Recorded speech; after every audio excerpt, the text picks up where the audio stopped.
인생의 불안은 자연스러운 것. 인생에서 불안함을 느끼는 것은 누구나 겪는 자연스러운 감정입니다. 우리는 흔히 머리가 좋거나 능력이 뛰어난 사람들은 불안하지 않을 것이라 생각하지만 사실 그들 또한 불안을 안고 살아갑니다. 불안은 오히려 우리 모두가 공통적으로 가지고 있는 인간적인 감정이며 그것이 잘못된 것이거나 반드시 없애야 할 대상으로 여길 필요는 없습니다. 중요한 것은 이 불안을 없애기 위해 애쓰거나 억지로 눌러두는 것이 아니라 불안한 마음을 인정하고 그 속에서 자신이 할 수 있는 일에 집중하며 최선을 다하는 자세입니다.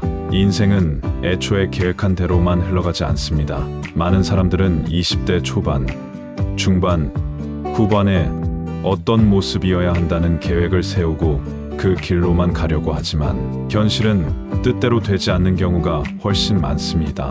예상치 못한 장애물이 나타나고 그로 인해 계획이 틀어지기도 하고 때로는 전혀 생각지도 못한 길로 들어서게 되기도 합니다. 그러나 이런 과정 속에서 우리는 새로운 사람들을 만나게 되고 그들이 우리 인생에 중요한 영향을 주기도 합니다. 따라서 인생에서 중요한 것은 큰 계획이나 청사진을 세우고 그 계획대로만 움직이려고 애쓰는 것이 아니라 현재 내가 해야 할 일에 최선을 다하고 그 과정을 즐기려는 태도입니다. 그렇게 하다 보면 오히려 생각지도 못한 기회들이 생기고 그 안에서 성취감과 성장의 기쁨을 느낄 수 있게 됩니다. 불안은 잘못된 것이 아니라 오히려 우리가 앞으로 나아가고 있다는 신호로 볼 수도 있습니다. 결국 인생은 불안 속에서 조금씩 길을 찾아가며 성장해가는 여정이라는 것을 이해하는 것이 중요합니다. 좌절과 방황 속에서 성장하기. 인생에서 좌절과 방황은 피할 수 없는 부분입니다. 누구나 살다 보면 내가 원했던 대로 일이 풀리지 않고 예상했던 길에서 벗어나게 되는 순간을 경험합니다. 친구들은 잘 나가고 있는 것처럼 보이는데 나만 뒤처지는 것 같고 마치 세상에서 혼자 실패자처럼 느껴질 때도 있습니다. 그러나 중요한 것은 이런 좌절과 방황의 순간들이 인생의 전환점이 될 수 있다는 점입니다. 오히려 그 순간들이 모여 지금의 나를 만들고 더 단단한 사람으로 성장하게 만듭니다. 큰 목표를 세우고 그것만 바라보면 현실과의 괴리 때문에 좌절감이 커질 수 있습니다. 특히 나는 20대에 이런 사람이 돼야지 같은 막연하고 먼 목표들은 오히려 현재의 나를 더 작게 느끼게 만들고 무력감에 빠지게 하기도 합니다. 이런 상황에서는 작은 목표를 세우고 그것을 하나씩 이루어 나가는 것이 중요합니다. 작은 목표를 정하고 그것을 성취하면 성취감이 쌓이게 되고 이는 자연스럽게 마음의 에너지와 삶의 의미로 이어집니다. 이렇게 작은 성공을 반복적으로 경험하면서 우리는 내가 왜 이 길을 가고 있는지, 내가 왜 살아야 하는지에 대한 이유를 조금씩 발견하게 됩니다.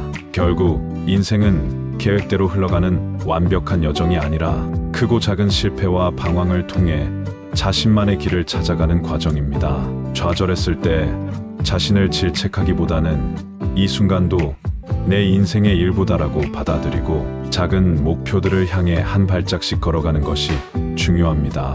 그렇게 하면 좌절 속에서도 성장할 수 있는 힘을 얻고 방황 속에서도 나만의 길을 만들어 나갈 수 있습니다. 번아웃과 무기력은 정상이다. 많은 사람들이 번아웃이나 무기력을 느끼면 자신을 나약하다고 생각하고 이를 부끄럽게 여기곤 합니다. 하지만 번아웃은 병이 아니며 오히려 열심히 살아온 사람이라면 누구나 겪을 수 있는 자연스러운 현상입니다. 마치 스마트폰을 계속 사용하면 배터리가 닳듯이 우리도 열심히 일하거나 공부하거나 무언가에 몰두하면 지치게 마련입니다. 이때 중요한 것은 나는 루저야, 나는 멘탈이 약해라는 식으로 스스로를 몰아가지 않는 것입니다. 오히려 번아웃을 지금은 잠시 충전이 필요한 신호로 받아들이는 게 필요합니다. 무기력을 느낄 때는 잠시 멈추고 재충전할 시간을 가지는 것이 좋습니다. 중요한 것은 목적지까지 너무 급하게, 너무 한 방향만 보고 달리려고 하면 오히려 더 빨리 지쳐 쓰러질 수 있다는 점입니다. 따라서 멀리 보며 천천히 걸어가야 하고, 때로는 당장 발밑만 보며 한 걸음씩 내딛는 것도 필요합니다. 멀리만 보다 보면 오히려 답이 안 보일 때가 많고 불안과 좌절이 더 커질 수 있습니다. 이런 때는 단순히 지금 내가 할 수 있는 일에 집중하며 하루하루를 보내다 보면 어느 순간 목표에 도달해 있는 자신을 발견할 수 있습니다. 우리 각자는 다른 운동장에서 뛰고 있습니다. 누구는 직장에서, 누구는 학업에서, 누구는 가정에서 최선을 다하고 있기에 지치는 것은 결코 약함의 표시가 아닙니다. 번아웃을 예방하겠다고 지나치게 걱정하기보다는 힘들 때 잠시 쉬어가고 나를 돌보며 재충전하는 시간을 자연스럽게 받아들이는 태도가 필요합니다. 그렇게 하면 무기력이나 번아웃을 두려워하지 않고 더 건강하게 앞으로 나아갈 수 있습니다.